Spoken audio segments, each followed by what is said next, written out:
Myanmar. नमस्कार, मैं हूं आपके साथ अंकिता पाल और आप सभी का राम राम हरियाणा में स्वागत है। रुक करते हैं खबरों की तरफ। प्रधानमंत्री नरेंद्र मोदी हरियाणा दौरे पर रहे तो वहीं सुबह करीब 10 बजे उन्होंने हिसार में हरियाणा के पहले एयरपोर्ट का उद्घाटन किया है और यहां से ही हिसार की और अयोध्या फ्लाइट को हरी झंडी दिखाई है। और इसके बाद में पीएम यमुनानगर पहुंचे। यहां उन्होंने 800 मेगावाट के थर्मल पावर प्लांट की यूनिट कंप्रेस्ड बायोगैस प्लांट का शिलान्यास किया है और रेवाड़ी बाईपास का उद्घाटन किया है। तो वहीं पीएम मोदी ने सीएम नायब सिंह सैनी पर भी जो है और साथ ही प्रदेश हरियाणा सरकार की भी तारीफ की और वहीं सामाजिक न्याय और गरीब कल्याण के पद को हरियाणा सरकार निरंतर सशक्त कर रही है। साथ ही उन्होंने ये भी कहा कि पहली सरकारों में सरकारी नौकरी पाने के लिए सिफारिश या फिर रुपए चलते थे, लेकिन नायब सिंह सैनी की सरकार ने इस बीमारी का इलाज किया है। बिना खर्ची पर्ची के नौकरियां देने का अद्भुत ट्रैक रिकॉर्ड हरियाणा का है। साथ ही विपक्ष पर निशाना साधते हुए ये भी कहा कि मुझे गर्व है कि मुझे ऐसे साथी सरकार मिली है जिसमें 25,000 युवाओं को नौकरी ना मिले। इसके लिए भी कांग्रेस एड़ी चोटी का जोर लगाया था, लेकिन सीएम सैनी ने शपथ लेते ही हजारों युवाओं को नियुक्ति पत्र जारी किए हैं।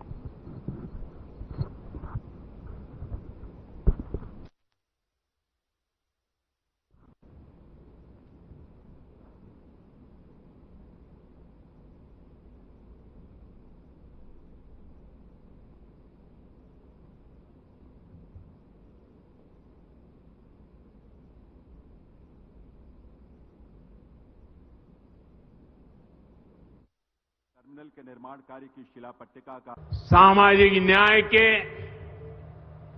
गरीब कल्याण के पथ को हरियाणा की भाजपा सरकार भी निरंतर सशक्त कर रही है। सरकारी नौकरियां की भी हरियाणा में क्या हालत थी आप सबको पता है। यूं किया करते जे नौकरी लागनी है तो किसी नेता के गैल हो ले और न तो रुपया ले आ। बापू की जमीन और मां के तो जेवर भी बिक जाया करते। मुझे खुशी है कि नायब सिंह सैनी जी की सरकार ने कांग्रेस की इस बीमारी का इलाज कर दिया।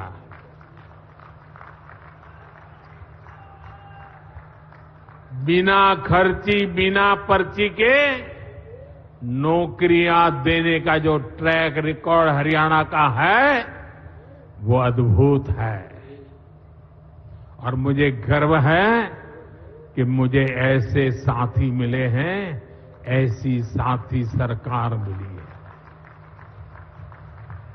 यहां के 25,000 नौजवानों को सरकारी नौकरी ना मिले इसके लिए कांग्रेस ने एड़ी चोटी का जोर लगा दिया था, लेकिन इधर मुख्यमंत्री नायब सैनी जी ने शपथ ली, उधर हजारों युवाओं को नियुक्ति पत्र जारी कर दिए गए। ये है भाजपा का सरकार का सुशासन। और अच्छा ये है कि नायब सिंह सैनी जी की सरकार आने वाले वर्षों में हजारों नई नौकरियों का रोड मैप बना करके चल रही है। माननीय प्रधानमंत्री जी, यह वही यमुनानगर है जहां की माटी में लकड़ी और बर्तनों के लघु उद्योगों से लाखों लोगों को रोजगार मिलता है। आज आपके आगमन से यह शहर विकास के स्वर्णिम युग में कदम रख रहा है। आज यहां की हवा में एक नया जोश, एक नई उम्मीद और एक नया उत्साह आया है। माननीय प्रधानमंत्री जी, आपके मार्गदर्शन और प्रेरणा से पिछले 10 सालों में हरियाणा ने विकास के हर क्षेत्र में नए कीर्तिमान स्थापित किए हैं और अपना परचम हरियाणा ने लहराया है। आज इसी यमुनानगर जगाधरी नगर निगम क्षेत्र में आपके कर कमलों द्वारा कंप्रेस्ड बायोगैस प्लांट की आधारशिला भी आपके द्वारा रखी जा रही है। यह परियोजना भारत सरकार के गोवर्धन मिशन के तहत एक अहम प्रयास है। आदरणीय प्रधानमंत्री जी, यह भी एक मिसाल है कि हम आधुनिक युग में भी अपने परंपरागत ज्ञान और कौशल का प्रयोग करते हुए विकास के मार्ग पर आगे कैसे बढ़ सकते हैं, ये आपने हमारा मार्गदर्शन किया है। आदरणीय प्रधानमंत्री जी, यह परियोजना न केवल एक तकनीकी उपलब्धि होगी बल्कि यह हमारे भविष्य की ओर आपके द्वारा बढ़ाया गया एक हरित, टिकाऊ और स्वच्छ कदम भी होगा।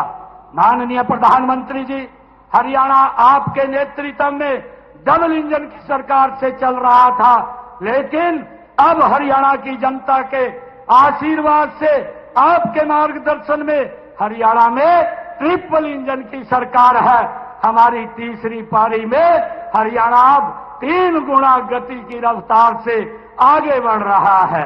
माननीय प्रधानमंत्री जी, आपके कुशल और आपके विजन से आज हरियाणा को ऐसा कोई जिला नहीं जहां से कोई नेशनल हाईवे न गुजरता हो, ऐसा कोई शहर, गांव, गली या कस्बा नहीं जिसकी कनेक्टिविटी जिला मुख्यालय से न हो।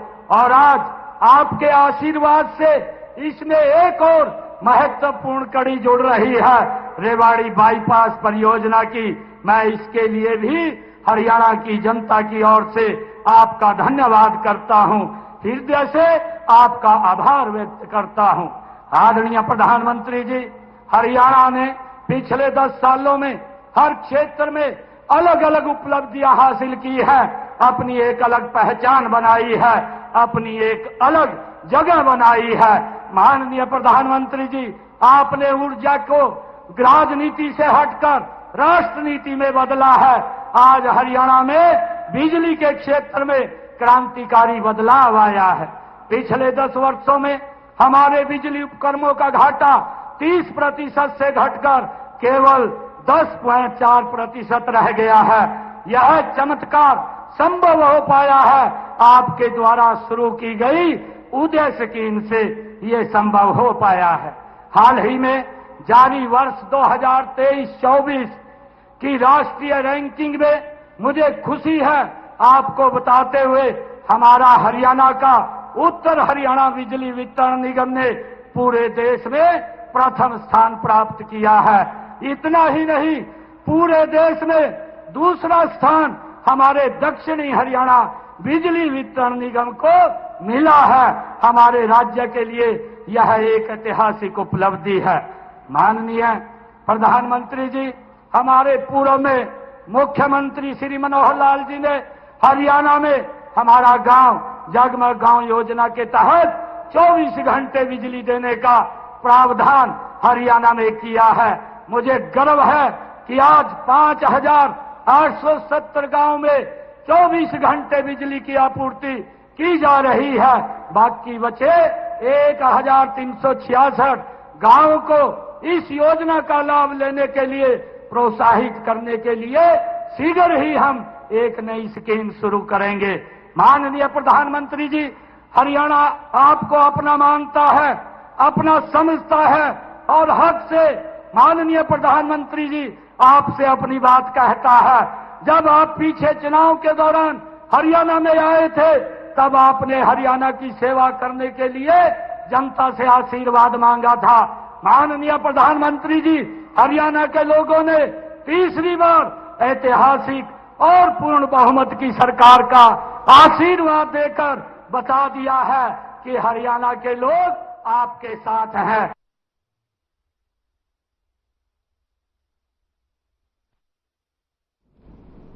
तो वहीं संविधान शिल्पी बाबा साहेब डॉक्टर भीमराव अम्बेडकर जयंती के अवसर पर प्रधानमंत्री नरेंद्र मोदी ने प्रदेशवासियों को विकास परियोजनाओं की सौगात दी है। उन्होंने Deenbandhu Chhotu Ram thermal power plant Yamunanagar में लगभग 8,469 करोड़ रुपए की लागत से बनने वाली 800 मेगावाट की तीसरी इकाई का शिलान्यास किया है। इसके अलावा यमुनानगर में 90 करोड़ रुपए की लागत से स्थापित होने वाले गोबर धन संयंत्र का शिलान्यास किया और लगभग 1,069 करोड़ रुपए से निर्मित रेवाड़ी बाईपास का भी उद्घाटन किया है। हरियाणा फलेगा फूलेगा और देश का नाम रोशन करेगा, ऐसी मेरी शुभकामनाएं हैं। उन्होंने हरियाणा के भाई बहनों को राम राम कहते हुए मां सरस्वती के उद्गम स्थल पंचमुखी हनुमान जी और कपाल मोचन की धरा को प्रणाम किया। उन्होंने कहा कि यहाँ की संस्कृति श्रद्धा और समर्पण की त्रिवेणी बहती है। उन्होंने बाबा साहेब डॉक्टर भीमराव अम्बेडकर की 135वीं जयंती पर उन्हें नमन किया। उन्होंने कहा कि बाबा साहेब का विजन, उनकी प्रेरणा निरंतर विकसित भारत की यात्रा में हमें दिशा दिखा रही है।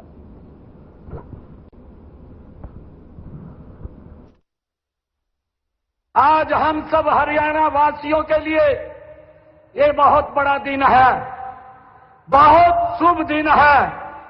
आज भारत रत्न बाबा साहेब भीमराव अम्बेडकर जी की 135वीं जयंती है।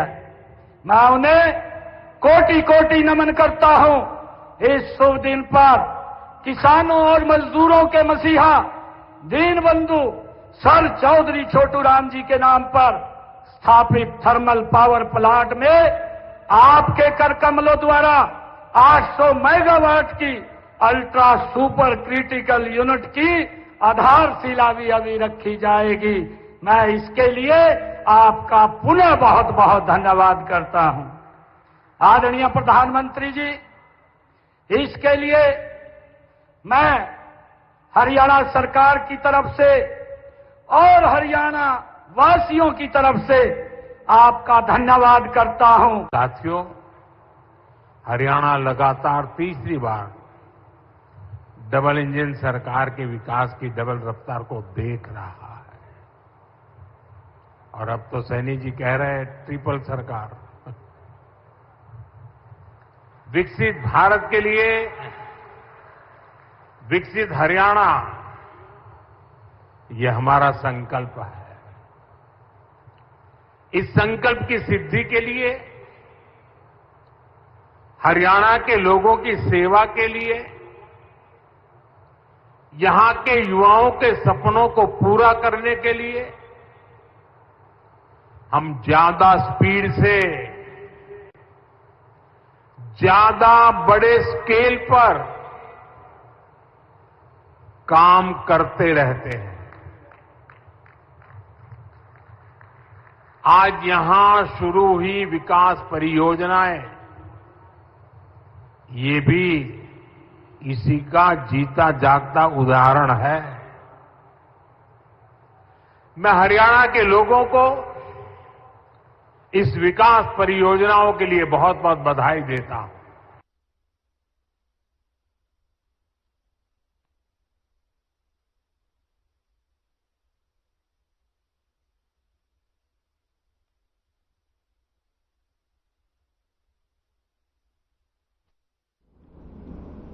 तो वहीं हिसार के बाद में पीएम मोदी यमुनानगर पहुंचे, जहां पीएम मोदी ने मंच से ही बटन दबाकर 800 मेगावाट के थर्मल पावर प्लांट का यूनिट और कंप्रेस्ड बायोगैस प्लांट का शिलान्यास किया। साथ ही 1,070 करोड़ से बने रेवाड़ी बाईपास का उद्घाटन किया है और इससे दिल्ली से नारनौल तक का सफर 1 घंटे कम हो जाएगा। वहीं इस मौके पर पीएम मोदी ने यमुनानगर के साथ जुड़ी अपनी पुरानी यादों को साझा किया है।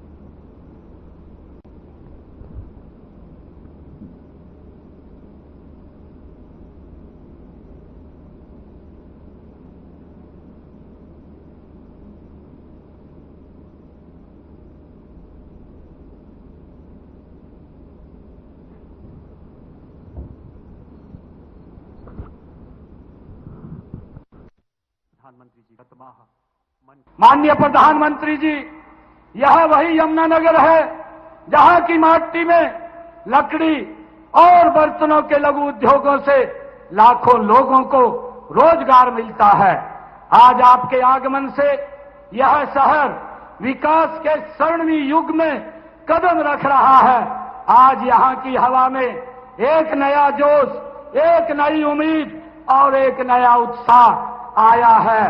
माननीय प्रधानमंत्री जी, आपके मार्गदर्शन और प्रेरणा से पिछले 10 सालों में हरियाणा ने विकास के हर क्षेत्र में नए की। हरियाणा के मुख्यमंत्री नायब सिंह सैनी ने हिसार हवाई अड्डे पर लगाई गई प्रदर्शनी का उद्घाटन किया और कहा कि हरियाणा प्रदेश ने विकास का एक नया आयाम स्थापित किया है। सूचना जनसंपर्क एवं भाषा विभाग की ओर से लगाई गई प्रदर्शनी प्रदेश के विकास की गाथा का सटीक वर्णन करती है। प्रदर्शनी के माध्यम से लोगों को सरकार की जन कल्याणकारी योजनाओं और परियोजनाओं उपलब्धियों की भी जानकारी मिल रही है। साथ ही मुख्यमंत्री ने यह भी कहा कि इस प्रदर्शनी में प्रदेश सरकार की मुख्य योजनाओं और विकास के आंकड़ों को शामिल किया गया है। साथ ही उन्होंने यह भी कहा कि किसी भी प्रदेश के विकास की गति का अंदाजा प्रति व्यक्ति आय से लगाया जा रहा है और साथ ही हरियाणा में 2024-25 में प्रति व्यक्ति आय 3,53,181 है, जो कि साल 2014 में केवल 1,33,770 होती थी। इसी प्रकार निर्यात की बात की जाए तो 2023-24 के आंकड़ों के अनुसार 2,75,245 करोड़ रुपए का निर्यात हुआ है, जो कि साल 2014 में मात्र 68,032 करोड़ रुपए रहा।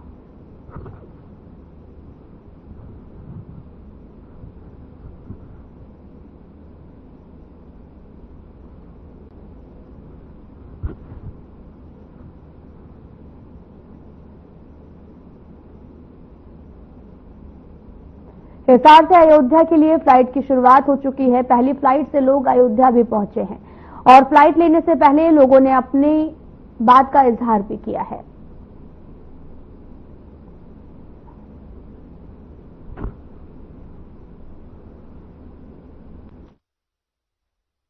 ये हमारे लिए बहुत बड़ा पल है। आज हम अपनी जन्मभूमि से राम जन्मभूमि पर जा रहे हैं, वो भी हिसार से उड़ने वाली पहली फ्लाइट से। तो हमारे लिए और हमारे पूरे परिवार के लिए ये बहुत बड़ा पल है। हम अपने पूरे परिवार के साथ और दोस्तों के साथ, हम लगभग 25 लोग हैं। मैं पहली बारी फ्लाइट में ट्रेवल कर रही हूँ और वो भी अयोध्या रामलला के दर्शन के लिए। ये जो फर्स्ट फ्लाइट है हिसार से अयोध्या के लिए, इसके लिए हम बहुत ही वैसे तो बहुत सी फ्लाइटें इससे पहले भी मैं चढ़ा हूं, लेकिन जो खुशी इस फ्लाइट में चढ़ के है, हरियाणा के पहले।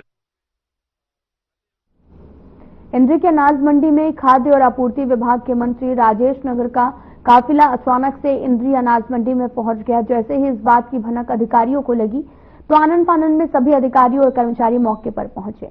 मंत्री राजेश नागर ने किसानों से भी बातचीत की और मंडी का दौरा करने के बाद में मंत्री राजेश नागर ने बताया कि हरियाणा में गेहूं खरीद का कार्य सुचारू रूप से शुरू कर दिया गया है और उन्हें व्यवस्थाओं का जायजा मंडियों में जाकर के लिया जा रहा है ताकि किसानों को अपनी फसल बेचते समय कोई परेशानी ना हो। बातचीत की है, किसानों से भी बातचीत की है और कोई शिकायत नहीं मिली और स्मूथली सभी काम चल रहा है और लिफ्टिंग का भी काम तेजी से चल रहा है और 15,000 मैट्रिक टन अब तक गेहूं आ चुका है। देखो, मैंने कई मंडियों का दौरा किया है और सभी जगह कोई किसी तरह की शिकायत नहीं आई। 1-2 जगह लिफ्टिंग की शिकायत आई थी तो वो दूर कर दी गई। आज मंत्री जी, हमारे खाद्य आपूर्ति मंत्री जी आए थे और उन्होंने भी मॉइस्चर वगैरह भी देखा है और सारा सिस्टम बढ़िया चल रहा है और मॉइस्चर भी ठीक आया, 12% मॉइस्चर आया डेयरी का। और अभी अधिकारियों को उन्होंने और भी निर्देश दिया भी किस तरह की कोई समस्या ना आए मंडी में, बारदाने की, लिफ्टिंग की।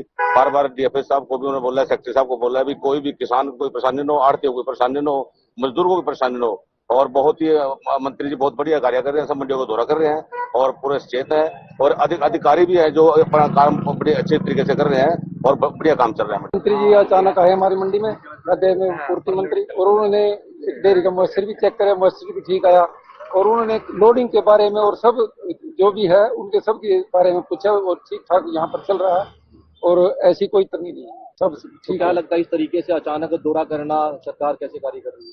बढ़िया कार्य कर रही है सरकार, बढ़िया कार्य। हिसाब से आवक हो रही है मंडी के अंदर। हाँ जी, हाँ जी। क्या उस हिसाब से उठान भी हो रहा है? उठान हो रहा है जी उस हिसाब से। फूड सप्लाई मिनिस्टर जी हमारे अनाज मंडी का अचानक दौरा किया और उन्होंने प्रशासनिक अधिकारों से सारी जानकारी प्राप्त की, भाई कैसी लिफ्टिंग है। किसानों से भी उन्होंने बात की, बड़ा अच्छे तरीके से व्यवहार से उन्होंने किसानों के साथ, आढ़तियों के साथ और मार्केट में। अपने फूड सप्लाई के जो हमारे मिनिस्टर हैं नागर साहब यहाँ पहुंचे थे, उनके साथ पूर्व मंत्री सुभाष सुधा जी भी थे। उन्होंने मंडी का दौरा किया और सभी किसानों की, व्यापारियों की, आड़तियों की और सबकी समस्याओं को सुना और ये निर्देश दिए हैं अधिकारियों को कि जैसे कार्य अच्छा चल रहा है, कोई दिक्कत नहीं है, जो माल आ रहे हैं थोड़ी सी मुक्सर की दिक्कत। खाद्य एवं आपूर्ति विभाग के मिनिस्टर श्री राजेश नागर जी का दौरा था और उनके साथ माननीय विधायक श्री सुभाष सुधा जी भी थे, पूर्व विधायक, और सभी आड़ती और प्रधान, मंडी प्रधान भी मौजूद थे। उन्होंने मंडी का दौरा किया और यहाँ की सारी व्यवस्था को जांचा और जो मंडी में ढेरी आई हुई है उसका मॉइस्चर चेक किया।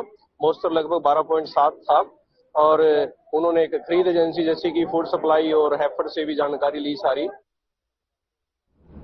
जुलाना सोमवार को जुलाना से कांग्रेस विधायक विनेश फोगाट नई अनाज मंडी में पहुंची। मंडी के गेट पर पहुंचते ही उन्होंने कांटों के तोल के बारे में बात की। विनेश फोगाट ने कहा कि मंडी में लगातार कांटों को लेकर शिकायत आ रही है कि मंडी के जो कांटे हैं वो ठीक नहीं है। आई थी यहाँ पे और आपके सामने ही है, सबके सामने हुआ है। ये तो इनके खुद के कांटों में फर्क है। अभी किसान का एक तो नुकसान है, कांटों में फर्क है, ऊपर से 12 पैसे दे के आ रहे बेचारे पेट तुलवाने के लिए। इसी तो किसान कमा रहे हैं यहाँ पे, बहुत ज्यादा होता है। लेकिन मैं कभी तो आई हूँ ना, शिकायत आ रही है लोगों की कि मशीनें बंद है, खराब है, चल नहीं रही है। अधिकारी भी यहाँ पे कम है, स्टाफ कम है काफी। अगर स्टाफ कम है तो फिर लोग अंदर कैसे करेंगे। और ये तो साल में 2 ही बार तो आते हैं बेचारे। किसान को तो मारी झेलनी पड़ रही है, किसान को बचता क्या है। तभी तो बेचारे दूसरे दिन रोड के ऊपर बैठ के अपनी आवाज। अखिल भारतीय कांग्रेस कमेटी की महासचिव पूर्व केंद्रीय मंत्री और सांसद कुमारी शैलजा ने सोमवार को डॉक्टर अंबेडकर जयंती पर कलावली में अंबेडकर चौक पर बाबा साहब भीमराव अंबेडकर की प्रतिमा पर माल्यार्पण करके श्रद्धा सुमन अर्पित किया है। देशवासियों को अंबेडकर जयंती पर शुभकामनाएं देते हुए कहा कि बाबा साहेब की तरफ से रचित संविधान को बचाना है, क्योंकि संविधान सुरक्षित रहेगा तो देश भी सुरक्षित रहेगा। देश के लोग सुरक्षित रहेंगे और हम सभी को संकल्प लेना चाहिए कि हम सब मिलकर 36 बिरादरी समाज, देश और वंचित वर्ग के लिए काम करेंगे। साथ ही सोमवार को भी कलावली में बाबा साहेब भीमराव अंबेडकर सभा की ओर से करवाए गए कार्यक्रम में भाग लेने से पहले बाबा साहेब भीमराव अंबेडकर की प्रतिमा पर माल्यार्पण के बाद में पत्रकारों से बातचीत की है।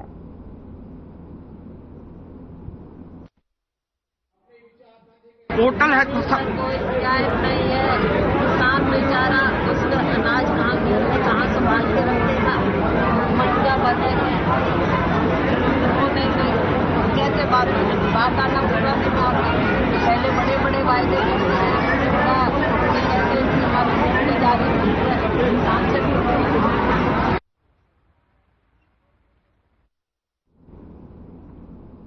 कैथल के गांव बीर बांगड़ा में आपको बताते चले कि 7 आरोपियों ने साजिश के तहत में किसान की पराली के स्टॉक में आग लगा दी है। इससे स्टॉक में रखी करीब 25 लाख रुपए की पराली जलकर राख हो गई और आग लगाने की घटना सीसीटीवी कैमरे में भी कैद हो गई है।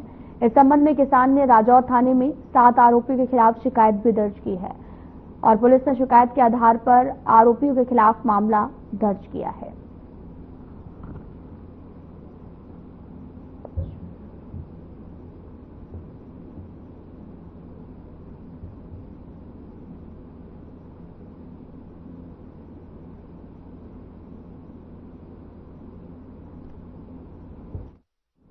बल्लभगढ़ के अंबेडकर चौक पर डॉक्टर भीमराव अंबेडकर की 134वीं जयंती बड़ी धूमधाम से मनाई गई। जयंती के उपलक्ष्य में भीम आर्मी के युवा साथियों ने रोड शो भी निकाला, जिसमें भीम आर्मी के युवा नाचते हुए दिखाई दिए हैं। साथ ही बाइक और डीजे विश्व यात्रा में शामिल थे। पूरे शांतिपूर्वक तरीके से डॉक्टर भीमराव अंबेडकर की जयंती मनाई गई है। इस मौके पर भारी पुलिस बल भी तैनात की गई। जानकारी देते हुए भीम आर्मी के प्रधान ने कहा कि डॉक्टर भीमराव अंबेडकर सभी के हैं और वो एक जाति के नहीं हैं, क्योंकि जिन्होंने संविधान लिखा है, अगर लोग उनके लिखे हुए संविधान को पढ़ेंगे तो ये भेदभाव पूरी तरीके से खत्म हो जाएगा।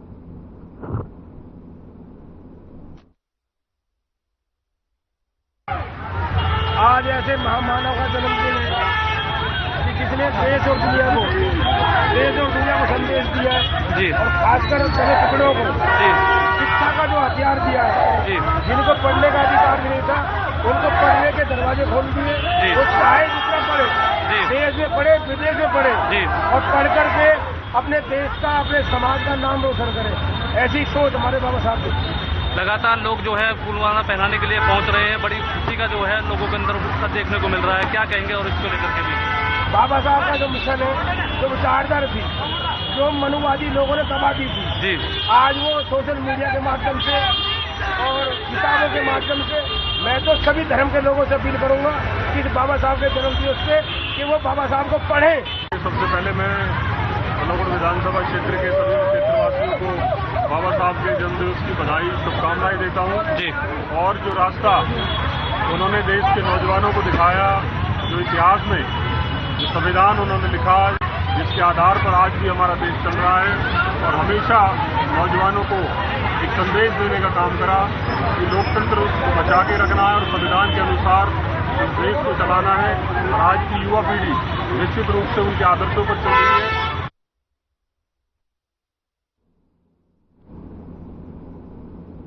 लाभ में इतना ही। नमस्कार।